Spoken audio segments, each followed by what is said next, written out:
Bonjour à tous et bienvenue dans notre nouvel épisode de Business Alia, l'émission réservée aux entrepreneurs.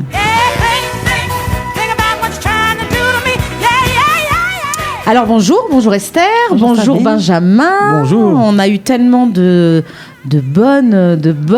bons posts et de bons commentaires sur les réseaux sociaux suite à l'émission de Benjamin la semaine dernière sur l'impact de la stratégie de communication visuelle pour les restaurants. On reprend les mêmes et puis on recommence, on change pas une équipe qui gagne. Et donc on a réinvité Benjamin pour nous parler cette semaine de l'impact cette fois-ci des images dans la stratégie de communication des entreprises. Donc on va mettre un petit peu de côté la restauration et on va s'attaquer en fait à toute forme d'entreprise. Quel est donc l'impact visuel? Donc on rappelle que Benjamin a une agence de communication qui s'appelle Bigraph. Benjamin est graphiste, il est également expert en stratégie de référencement chez Google, plus communément appelé le SEO, également community manager et spécialiste, donc on l'a dit la semaine dernière, de la restauration, de la publicité pour la restauration. En gros, une agence marketing bien rodée. Alors Benjamin, on t'écoute donc sur ce sujet. Quelles vont être les stratégies à adopter et les techniques à adopter quand on a envie de mettre en valeur une entreprise au niveau visuel et communication, hein. Déjà, tout dépend de l'entreprise. Qu'est-ce qu'elle veut, quel est le message qu'elle veut faire passer, que ce soit une certaine intelligence, que ce soit de la vérité, que ce soit le fait qu'elle soit de la pureté, dans la médecine par exemple, de la santé, pureté. On va parler précisément des domaines d'activité, mais en quoi la couleur, en quoi le visuel, en quoi le design impacte dans l'image d'une société? En quoi c'est important? Déjà, psychologiquement, il faut savoir que chaque couleur a des messages différents. Voilà. Et d'où vient cette base? On l'a appris quelque part, on l'a testé sur le terrain. C'est ce qu'on enseigne dans les universités. Ah, c'est testé. C'est des études sociologiques presque. On travaille au terrain. Oui, moi j'ai appris ça dans le cadre de mes études de graphisme, mais voilà. On sait par exemple que le rouge. On va. Rouge, il y a quelque chose. Mon fils m'a dit, je lui ai acheté 2 petites voitures. Il m'a dit ouais, mais pareil, les mêmes voitures. Il m'a dit ouais, mais la rouge, elle va plus vite. Donc le rouge, c'est l'efficacité. Je dis franchement, c'est l'énergité, l'efficacité, le dynamisme. C'est l'intensité. Le mot, c'est l'intensité, vraiment. Voilà, t'as d'autres exemples de couleurs comme ça? Le jaune, c'est la joie. Le violet, c'est l'intelligence. Le vert. Le vert, c'est l'argent, la cupidité. Ah oui, zut alors. La cupidité, c'est vert et orange, en fait. Quand on parle d'argent, c'est toujours... c'est ça. Non, mais c'est voilà, on le voit comme ça, c'est du jour le jour. On peut en vouloir à personne. C'est un vrai impact sur les esprits. C'est comme que ce soit l'image du Père Noël qui à la base était vert, qu'on a transformé rouge au début du XXe siècle. C'est c'est chacun... c'est Coca-Cola d'ailleurs qui a fait ce travail. Ouais. Wow. Alors comment vous y prenez-vous? Alors voilà, quelqu'un qui vient, un dentiste. Qu'est-ce que vous lui faites? Moi déjà, les couleurs dans la médecine, c'est plus du blanc, du bleu, pas de vert. Pas de vert, non. Ah c'est la pharmacie. Ça devient plus des patients, ça devient des clients. Faut savoir. Il y a fait la pharmacie, c'est vert. C'est vrai qu'il y a ça, c'est en France. Hein. Ici quoi aussi. En France, la pharmacie c'est vert. En Israël aussi c'est vert. Non. Associé, il n'y a pas vraiment de pharmacie en Israël. Vert bizarre. Ouais. Bon, c'est... il y a beaucoup de raisons par rapport à ça. C'est vrai que les cartes de visite des dentistes, des médecins, des trucs de tout ce qui est médecine parallèle, tu verras jamais pas vraiment du vert. C'est du bleu. Ni du plutôt, orange. des couleurs comme ça un peu pastel. Bleu, c'est le émettre en fait. Bleu, c'est le froid et la vérité. Je suis pas... j'ai l'air un peu de dire ça c'est ça veut dire ça, etc. Non, mais il y a des messages qui ressortent quand même. Voilà, c'est ça. Non, je lis pas dans les lignes des mains, c'est juste... Non, mais on va juste interroger en fait sur ton panel de clients, puis ça va être... Donc tu nous disais que tout ce qui est médecine, dentiste, etc., c'est plus du bleu. Bleu et blanc. Les domaines d'activité relatifs à l'esthétisme féminin souvent... Violet. Ça dépend à quel point on veut être kitschy, mais on peut aller dans le rose, voire même le fuchsia, mais violet, c'est pas mal, c'est assez tendance en ce moment. D'accord. Tout ce qui est culture, donc cinéma, musique, spectacle... Aussi violet, puisque comme j'ai dit tout à l'heure, le violet, c'est l'intelligence, la psychologie, donc voilà. Il peut y avoir aussi beaucoup de vert et... voilà, le spectacle, beaucoup de noir aussi quand on touche un peu plus du cinéma. Où, voilà. Où il y a des fonds. Donc ça, c'est l'importance des couleurs. Des couleurs. Mais est-ce que ça évolue? C'est-à-dire, est-ce qu'on a décidé que le violet... Je suis sûre que ça évolue avec le temps. Est-ce qu'il y a une évolution avec l'évolution des sociétés, des mentalités, du rapport au commerce? Est-ce qu'il y a une évolution à un niveau de siècle? Ou aujourd'hui, dans les 5 dernières années? Ces 10 dernières années. Non, parce que par exemple, il y a encore 100 ans, l'argent, il était plus référencé au jaune. Parce qu'il n'y avait pas encore de billets. On a marché aux pièces, et la pièce, c'était l'argent et l'or. Donc voilà, aujourd'hui, voilà, le vert, vraiment, le vert, c'est le dollar. C'est le dollar. C'est le billet de sang. On va se reconvertir, Sabine. Là, il y a du boulot. Bon, alors ça, c'était au niveau des couleurs. Quoi d'autre? Au niveau, alors, des supports, par exemple. Ouais, alors les supports, chaque entreprise doit communiquer, bien sûr, sur beaucoup de supports, mais pas tous. Par exemple, un petit resto, que ce soit un petit restaurant de quartier ou une petite entreprise de quartier ou locale, une esthéticienne n'a pas forcément besoin de site internet, de se référencer, etc. Elle peut tout simplement faire une page en référencement local sur Google My Business et un peu de réseaux sociaux.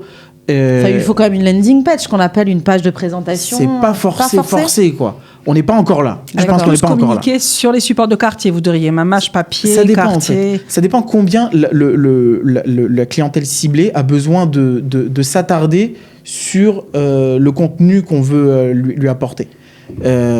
Si quelqu'un doit vraiment lire, etc., qu'il y a vraiment du contenu, comme un comptable, un expert comptable ou un avocat, alors ça c'est certain, faut donner de la matière. Contenu, exactement. Bien présenté et mettre en valeur le texte. Et puis actualiser, il y a des lois par exemple nouvelles lois, donner de l'actualité. Ça c'est certain. Maintenant, si on est boulanger, il n'y a pas tellement d'actualité à mettre en valeur. C'est ça, c'est plus de la photo, c'est du tic-tac. Ouais. Ça va plus vite. Et puis c'est bien que ça aille vite puisque la nourriture, ça vient avec l'engouement, le réchec. Et donc c'est vraiment ça doit être rapide parce que l'engouement c'est rapide aussi, on peut s'en lasser très vite. D'accord. Au niveau, que penses-tu du print? C'est une question qui fait débat au sein des agences de communication. Est-ce que tu crois aujourd'hui au support papier ou tu préconises que du digital aujourd'hui? Est-ce que tu penses qu'il y a encore un intérêt à faire de la communication papier? La carte de visite reste indémodable. Non, je parle pas de ça. Je parle sur les journaux, les affiches, les flyers. Ça dépend du public ciblé, ça dépend du journal aussi, ça dépend de la distribution du journal. Il faut vraiment faire appel à des agences de communication qui savent lire entre les lignes ce qu'on vend. Moi, ça m'est déjà arrivé d'être dans l'exercice de ma profession, je suis un peu l'avocat de mes clients dans ce niveau-là. C'est-à-dire qu'il y a beaucoup de personnes qui vont les démarcher, fais de la pub sur mon site, fais de la pub sur mon magazine. C'est moi qui vais vraiment voir, qui vais regarder les analytics du site, voir vraiment ce qui rentre et ce qui sort, ou le niveau de la distribution sur un tel journal. Moi, je rajoute quand même, Stam, une petite bémol comme ça, c'est quand même dans le milieu israélien. Le milieu est très hétérogène parce que les publics sont hétérogènes et qu'on ne peut pas communiquer sur un public qui s'adresse à un public religieux de la même façon qu'on va s'adresser à un public. Donc, le ça, c'est tout à fait vrai. Si jamais il est plutôt du côté religieux ou bien même le magasin d'habits ou je sais trop quoi, il a encore une autre système de communication, quoi.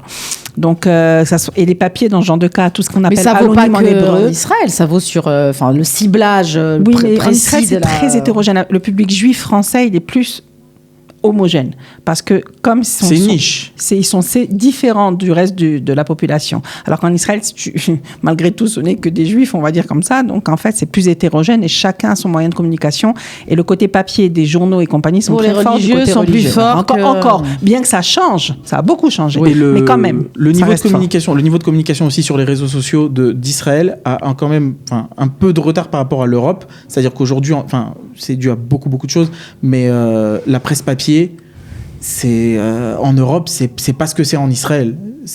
En Israël, c'est vraiment Israël Hayom, c'est distribué et lu. Ouais. Tandis que en France, qui lit le Figaro, il est en majeure partie lu en ligne. En ligne. Ah ouais. C'est parce que la ligne vraiment c'est tout le monde, quoi. C'est le peuple du livre, les Juifs. Oui. Ça se traduit aussi par ça. Ils ont l'habitude ils ont l'habitude du papier. Hein. Okay. C'est vrai. En termes de photos, les photos à utiliser, tu nous parlais tout à l'heure de photos spécifiques en fonction de la cible et du commerce. C'est vrai. Tu peux nous en dire un peu plus ? Voilà, comme j'avais dit la semaine dernière, Concernant les photos, il y a 2 types de photos. Les photos live qui sont prises d'une moindre qualité avec un appareil photo. Genre on se balade avec son smartphone et okay. Ça nous plaît, on prend. On balance. Ou les beaux shootings avec une white box ou avec pour vraiment bien mettre en valeur le produit. Prendre un professionnel. Exactement. Chacun donc a ses avantages et ses inconvénients. Au niveau du professionnel, de la photo professionnelle, l'avantage c'est que oui, c'est beau, c'est bien, ça donne envie et c'est bien mis en valeur. Mais l'inconvénient, c'est qu'on n'est pas sûr que ça va être ça qu'on va voir vraiment sur place. Oui, c'est-à-dire c'est moins accessible, on va dire. C'est moins un rapport réel à son produit. Voilà, et puis dans le vêtement, par exemple, le mannequin... C'est un peu trop enjolivant, dit en français. Voilà, c'est scénarisé. C'est un peu loin de la réalité. D'accord. C'est, qu'on voit... Donc toi, tu es pour faire un mix des deux ? Oui, parce que le deuxième point justement, c'est les photos plus live, d'une qualité moindre et où on voit vraiment que c'est ça. Plus authentique. Voilà, par exemple dans l'habit, dans le textile, c'est des mannequins qui posent. Alors, bien sûr, ça lui va bien. So what? Il faut s'identifier. Non, mais c'est non, mais c'est vrai que c'est trompeur. Bien sûr. En gros, c'est trompeur. Ok, bah écoutez, merci donc pour ce tour d'horizon. On a fait le tour donc de l'univers graphique et de la stratégie de communication visuelle pour vos commerces. Donc je rappelle que Benjamin est responsable de l'agence Bigraph qu'on trouve sur Facebook, qu'on trouve sur la toile tout simplement. Et donc voilà, je vous recommande sur Google. Je vous recommande de faire appel donc à Benjamin pour détailler et perfectionner l'image visuelle que vous voulez donner à votre entreprise.